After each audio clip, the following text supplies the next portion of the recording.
I met Ethan during a quiet phase of my life, when safety mattered more than excitement. He listened when I talked, nodded at the right moments, and said things like, "I've got you," so easily that I believed him. "Did you eat?" he asked one night. "Yeah, I grabbed a sandwich." "You should say you had dinner. Sandwich sounds careless." I laughed. "It's just a word." "I know," he said softly. "I just worry how things sound." That was the first rule I didn't question. When I joked, he adjusted my tone. When I shared an opinion, he rephrased it. When I told a story, he interrupted gently, smiling, saying, "Let me help you explain it better." "Better for who?" I asked once. "For us," he said. "People judge. I wanted to be good for us."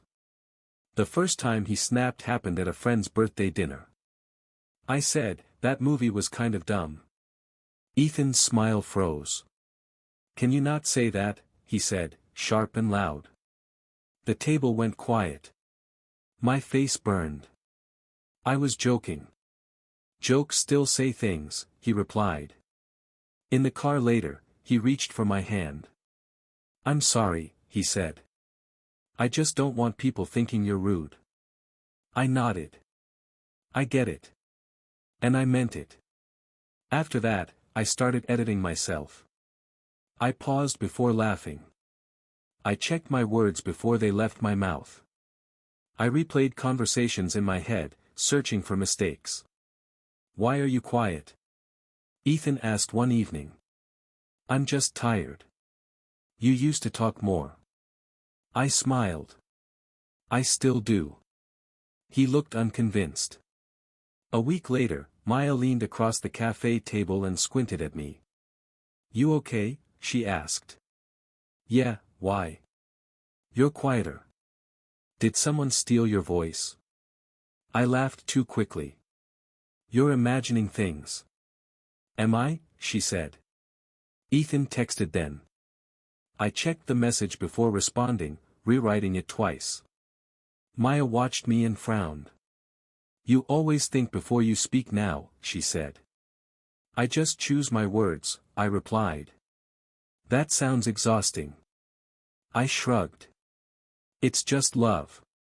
That night, Ethan corrected the way I told a story again. I stopped halfway through and said, "Never mind." He kissed my forehead. "Thank you for understanding." I lay awake later, staring at the ceiling, repeating his rules in my head, telling myself this was care, this was protection, this was what being chosen felt like. Still, something inside me tightened, quietly, waiting. Ethan whispered in the dark, "You're safe with me." "I know," I said. "You trust me, right?" "Of course." I said yes because it was easier than thinking. I said yes because love felt like agreement. I said yes because I didn't know no was allowed. The rule settled into my bones before I noticed. Speak carefully.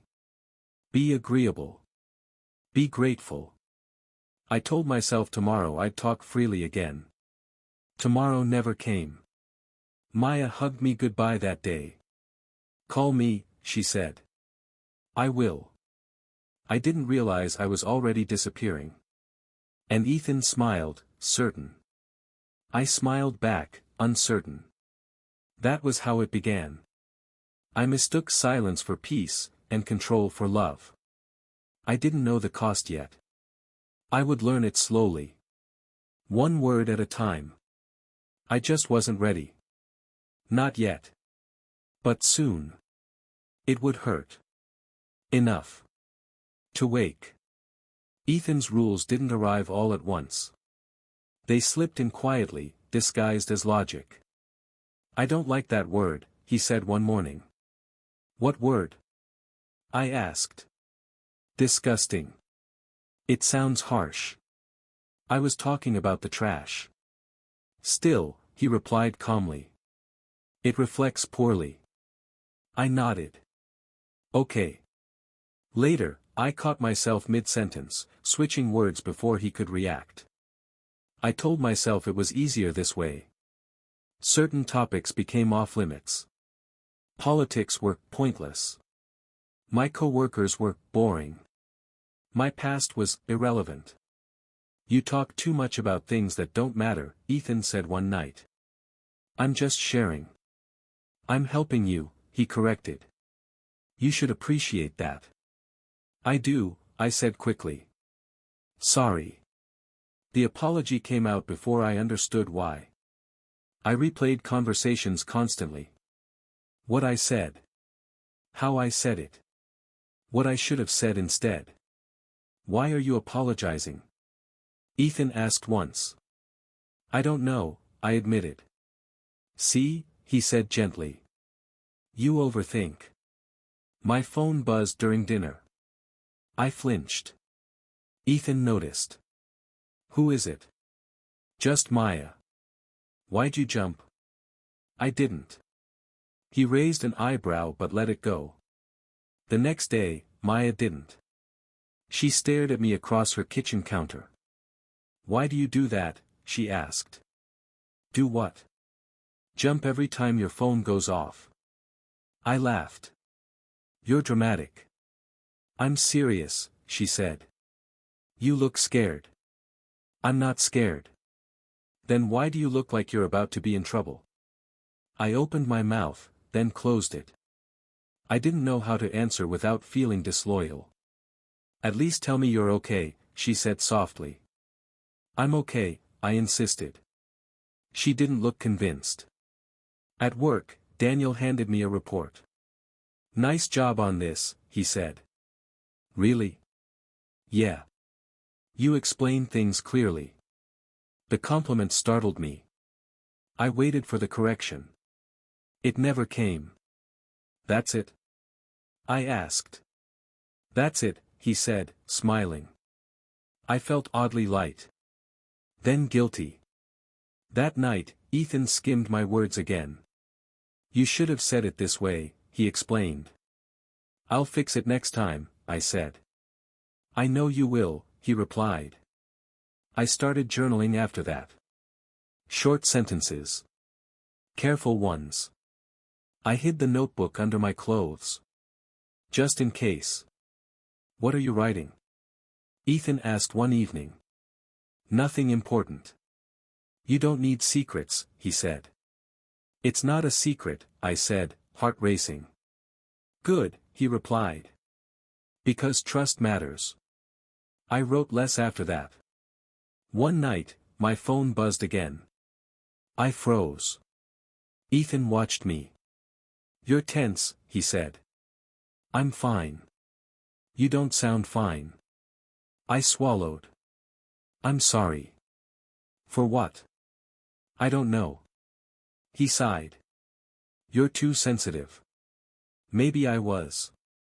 But when I spoke, my voice felt tight, like I was walking on invisible glass, afraid each word might cut me. I missed the sound of my own laughter.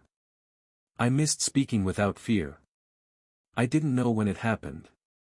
Only that my voice no longer felt like home. And I kept apologizing. I was halfway through a story at dinner when Ethan cut me off. He didn't raise his voice, but it was sharp enough. That's not what happened, he said, smiling too tightly. The table went silent. I felt heat rush to my face, but I stopped talking. It's fine, I muttered. Ethan kept eating, as if nothing happened. I nodded along while my chest sank. On the drive home, the silence pressed on my ears. Why would you say that? Ethan asked calmly. I stared at the window. It was a joke, I said. You embarrassed me, he replied. I swallowed. I didn't mean to, I said. If you loved me, you'd stop saying things that make me look bad. The words hit harder than his tone. I'm trying to help you, he continued. It turned into shouting. My voice shook as I defended myself. You always twist things, I said. You're overreacting, he snapped. The door to the hallway opened. Rachel stood there, frozen. She didn't say anything. Her eyes moved between us. I'll give you space, she said quietly. She disappeared into her room. Shame burned in my stomach. Ethan lowered his voice again. See what you did, he asked. I shook my head. I stood in the bathroom later, staring at my reflection. My mouth felt tight. I practiced answers I never said. Rachel knocked softly. You okay? She asked. I nodded too fast. She hesitated, then left. I lay in bed beside Ethan, staring at the dark. You just need to think before you speak, he murmured. I do, I whispered. My heart raced.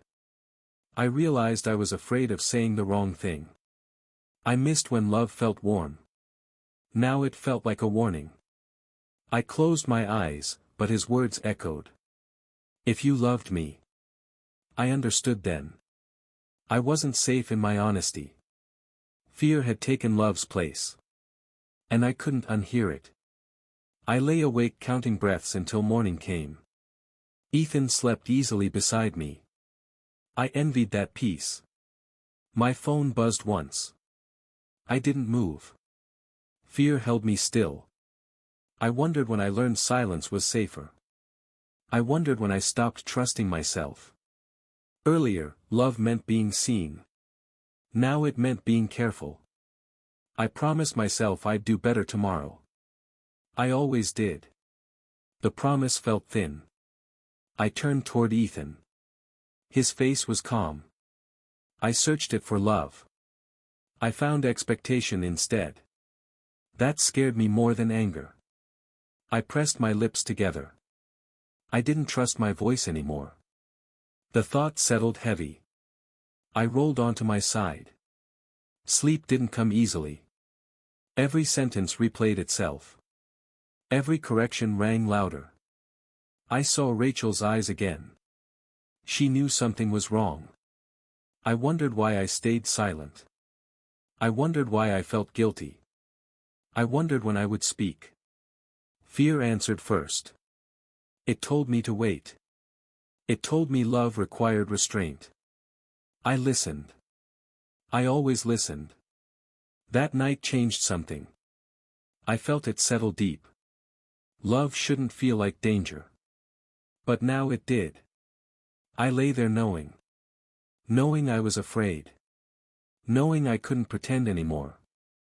Morning would come. So would the truth. I wasn't ready yet. But I had heard the warning. And I would never forget it. It had a voice. It listened. The panic attack came without warning. My chest tightened, my hands shook, and I couldn't breathe. Ethan stood over me. You're being dramatic, he said. I can't, I gasped. Calm down, he replied. You're fine. I wasn't. That was how I ended up in Dr. Lewis's office a week later, sitting on a soft chair I didn't trust. So, she said gently, why are you here? I opened my mouth. Nothing came out. Take your time, she added. I feel like I'm disappearing, I said finally. She nodded. When did that start? I thought of Ethan's rules. His corrections. His sighs. I'm not sure, I said. Dr. Lewis leaned forward. What are you afraid to say right now? The question stunned me. I don't know, I whispered. That's okay, she said. What would happen if you did know? I laughed nervously. He'd be upset. Who? My partner. She waited. I guess. I'm not allowed to upset him. Allowed, she repeated softly. The word echoed. I spoke for 20 minutes without stopping. About dinner tables. About apologies. About fear. No one interrupted me. When I finished, my face was wet. I'm sorry, I said. Dr. Lewis smiled kindly. For what? For talking too much. You didn't, she replied. You spoke. I cried harder after that. At home, Ethan noticed immediately. "You seem different," he said. "I had therapy." "Why?" "I needed it." He frowned. "You never needed it before." "I needed it then too," I said. He crossed his arms. "You're changing." "I'm trying to understand myself." "You always do this," he snapped. "Do what?" "Overthink. Make problems." I paused.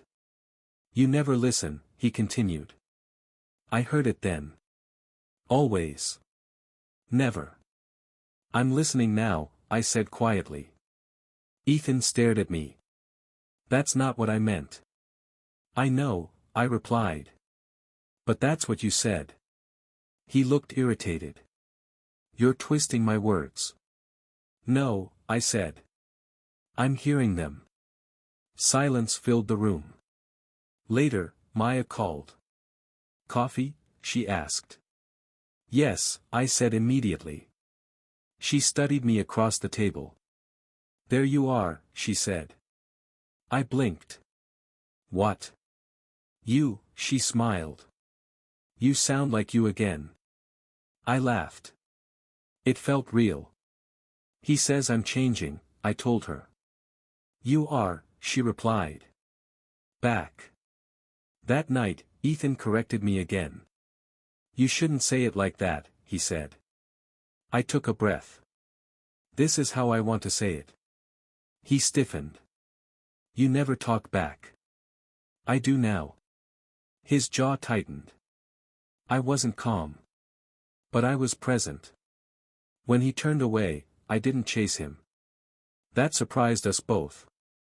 I lay in bed later, replaying the day. Not to fix it. To feel it. I heard my own voice again. Unfiltered. Unafraid. It wasn't loud. It wasn't perfect. But it was mine. For the first time in months, my thoughts felt like allies instead of threats. I wasn't free yet. But I was awake. And that changed everything. Ethan noticed the shift before I said anything. "Why are you on your phone so much?" he asked. "I'm not," I replied. "Who are you texting?" "No one." He reached for my phone. I pulled it back. "What are you hiding?" he demanded. "Nothing," I said, heart pounding. "Then give it to me." I didn't. He laughed sharply. "Therapy really messed you up," he said. "It's helping me. It's filling your head with nonsense." I stayed quiet. "You used to trust me," he continued. "I still trust myself," I said. His face hardened. "Since when?" "Since I stopped being scared." That set him off. "You're acting independent," he snapped. "I'm acting honest." "You're acting selfish." I shook my head. "I'm acting like myself." He stepped closer. "You don't need therapy. You need to listen." "I've listened for years." "You always exaggerate," he said. "There it is again," I replied. "What?" "Always." He stared at me like I'd spoken another language. "I'm done with this," he said. "So am I replied. He crossed his arms. "Either stop this behavior," he said, "or leave." The words landed heavy. But they didn't crush me. I didn't answer. Silence filled the room. It wasn't sharp. It wasn't scary. It felt steady. "Say something," he demanded. I didn't. "You can't just ignore me." I kept breathing. For the first time, silence wasn't surrender. He stormed into the bedroom and slammed the door. I sat on the couch, hands shaking, mind clear. I thought of Maya's smile. Dr. Lewis's questions. My own voice. I stood and opened the closet. I packed slowly. A shirt. Jeans. My journal. Each item felt like permission. I whispered to myself, "This is okay." No one corrected me. My chest hurt, but it wasn't panic. It was grief. I loved him. But I loved myself too. I zipped the bag and sat on the bed. Ethan slept, turned away. I watched him breathe. I didn't feel guilt. I felt sad. And sure. I wrote a note, then tore it up. He didn't need explanations. At the door, I paused. Goodbye, I whispered, not to him, but to the version of me that stayed silent. I stepped into the hallway. The air felt different. Lighter. Unfamiliar. My heart raced as I walked down the stairs. Each step felt final. Outside, the night was quiet. I took a deep breath and didn't apologize for it. I realized something then. Love shouldn't require erasing yourself. It shouldn't demand silence. I put my bag in the car and sat behind the wheel. My hands shook. But my mind was clear. I didn't know where I was going. I only knew I wasn't going back. I started the engine. For the first time, I chose myself. And the road ahead felt terrifying. And free. Life without Ethan felt quiet. Not empty. Just still. The first morning alone, I stood in the kitchen holding a mug, waiting for someone to correct how I held it. No one did. My phone buzzed an hour later. Ethan, we need to talk. I didn't reply. Another message followed. You can't just walk away. Then, you're being unreasonable. I placed the phone face down. Therapy felt different now. What does peace feel like? Dr. Lewis asked. Unfamiliar, I said. And? Honest. She smiled. That's a start. Ethan's messages kept coming. Anger. Apologies. Blame. You ruined everything. I miss you. This is your fault. I read them once. Then stopped. Rachel called one afternoon. I hope it's okay I reached out, she said. It is, I replied. She hesitated. He's not doing well. I stayed quiet. He's fighting with everyone, she continued. At work too. He got written up. That's unfortunate, I said. I wanted you to know, she added. Thank you. She sighed. I'm sorry I didn't say anything before. I know, I said. And I meant it. At a cafe, I ordered coffee. What size? The barista asked. Medium, I said. No apology followed. No correction. Daniel waved from a nearby table. You look lighter, he said. I feel lighter. Good, he replied. At work, I spoke up during a meeting. I have a suggestion, I said. The room listened. That's a great point, someone said. My hands trembled under the table. But my voice stayed steady. Ethan sent another message that night. You think you're better than me now. I deleted it. In therapy, Dr. Lewis asked, do you feel guilty? Sometimes, I admitted. And then? Then I remember why I left. I journaled openly now. No hiding. No editing. Maya laughed when I read her a page. You sound like yourself, she said. I forgot what that felt like. You're remembering. Rachel texted again a week later. He lost another friend. I stared at the screen. I didn't feel joy. I didn't feel revenge. I felt distance. Daniel walked me to my car after work. You don't owe anyone explanations, he said. I know. And you don't owe me anything either. I smiled. Thank you. That mattered. One evening, my phone buzzed again. Ethan, I never meant to hurt you. I typed a response. Then erased it. I realized something then. Karma didn't need my help. It was already working. I watched from afar as his world shrank. As mine expanded.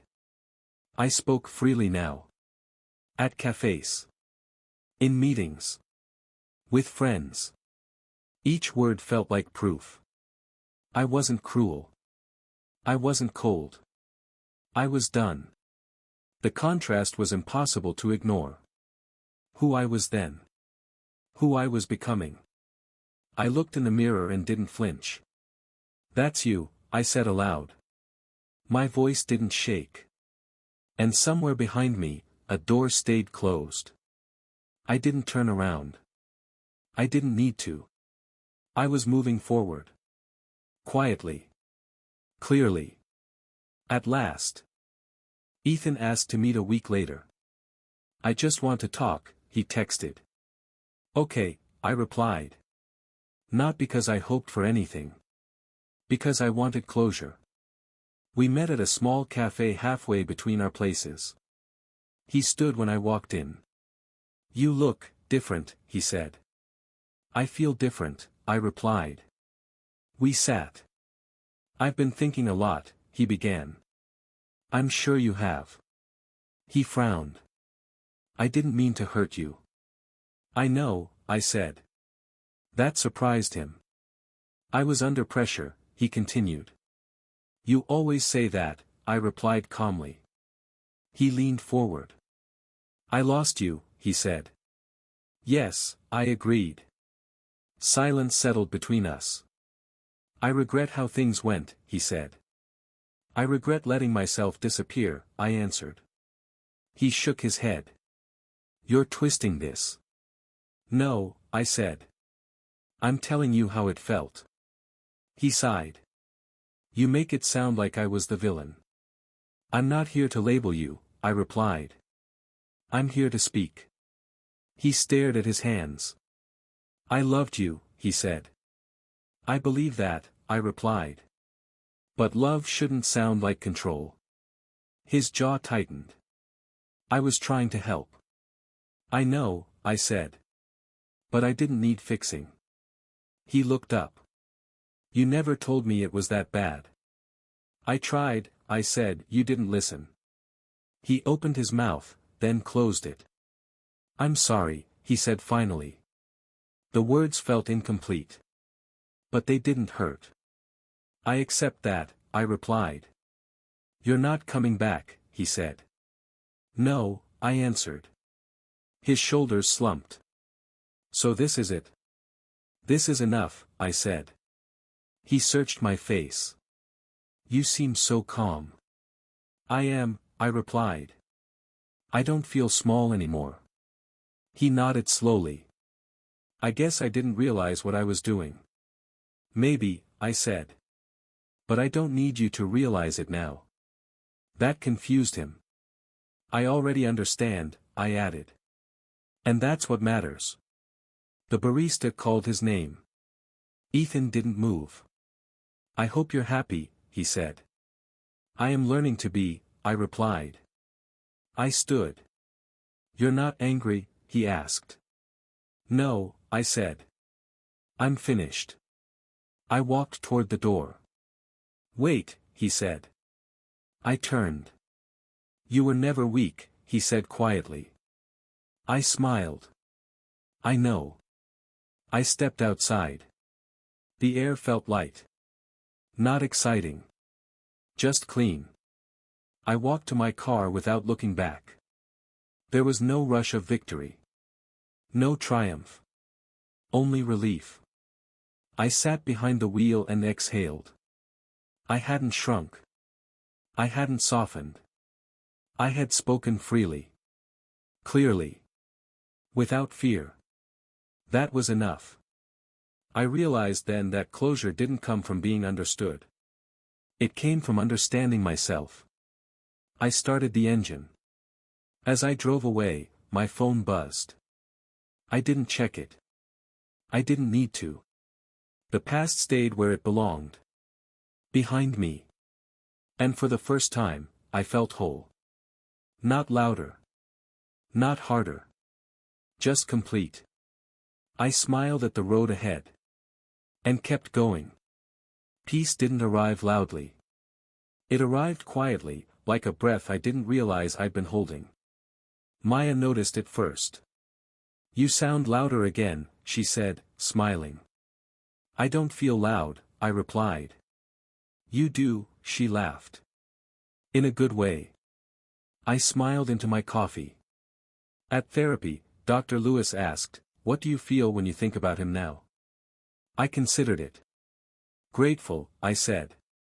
"For what?" "For leaving." She nodded. "That's growth." I walked home afterward, replaying old memories with new eyes. What I once called love had been control wrapped in concern. "You just need guidance. I'm protecting you. I know better." I had believed those words. Now I heard them clearly. At work, I volunteered for a project without rehearsing my answer first. "You sure?" my manager asked. "Yes," I said. No apology followed. That night, I opened my journal and wrote freely. No hiding. No edits. I wrote about dreams I'd shelved. Trips I wanted to take. Things I wanted to say. Maya called while I was writing. "Dinner?" she asked. "Absolutely." "Same place?" "Perfect." At the restaurant, she watched me talk, laugh, interrupt myself, then continue anyway. "There she is," she said. "I never left," I replied. "I think you did," she said gently. "But you came back." I thought about that later. I didn't hate Ethan. I didn't thank him either. I understood now that love doesn't ask you to shrink. It doesn't correct your tone or rewrite your truth. I stood in front of the mirror one morning and said, "This is me." My voice didn't shake. I remembered all the times I stayed quiet to keep the peace. All the times I confused silence with maturity. I wasn't proud of that version of myself. But I forgave her. She did what she could with what she knew. My phone buzzed. "Maya, movie night."